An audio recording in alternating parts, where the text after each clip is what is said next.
Big Lick Comic-Con is returning once again to the Berglund Center this weekend. It's become a Roanoke staple, but how did the popular convention come to be?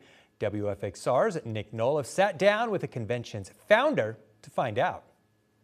Fans of Spider-Man, Superman, and the X-Men can finally rejoice as the Big Lick Comic-Con is back in town. And the popular convention first appeared in August of 2017 with just a few thousand people in attendance. We only had like 150 pre-sales before the doors open. I'm like, well, this is the wrong idea. Nobody's showing up. And then it was like 2,000 people that walked through the door that day.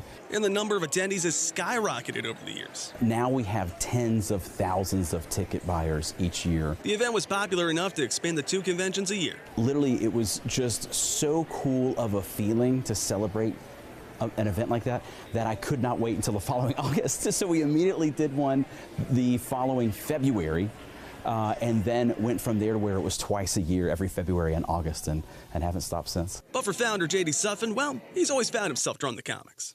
It's something that grabbed a hold of me when I was 8 years old, and it never let go. But creating the convention wasn't something taken lightly, with a lot of thought and energy going into the decision. It was a lot of late-night discussions. And it takes a lot of time and effort to keep bringing it back every year. A lot of pre-planning so far in advance, especially when it comes to our celebrity guests, because you don't know if they're filming that month or how their schedules could change. Suffin says the process of getting those celebrity guests has been really organic, with past guests giving out Suffin's number. One such guest making an appearance this year is Flash Gordon actor Sam J. Jones. I had a film project, and they brought me back in for some additional days of filming, and that was moved.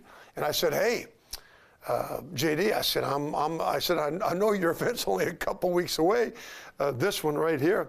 I said, I'm available. She said, come on, let's do it. And the convention has made a major impact on the community, adding to local business. And I love to think of these people that are 2 and 3 and 4 hours away, or 2 and 3 and 4 states away, that come here for an entire weekend, while providing folks with a space of community. Comic-Cons have always been a very special place in my life. I've been going ever since I was a kid. But for Suffin, it's more of a sense of community. It's a family affair. He says its inspiration is 100% my kid.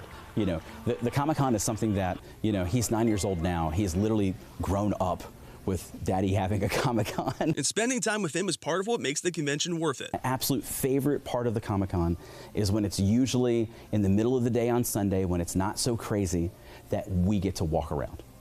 And we go and we look at action figures and, you know, Pokemon and the stuff that he likes, and I do. But we share that moment together. As long as the convention continues to go on, Suffin plans to keep finding ways to improve it. I don't want it to feel like you're just walking around and looking at stuff. It needs to feel like a Disney theme park opened in its space for 2.5 days, and something that every family could enjoy. Reporting in Roanoke, Nick Noliff, WFXR News.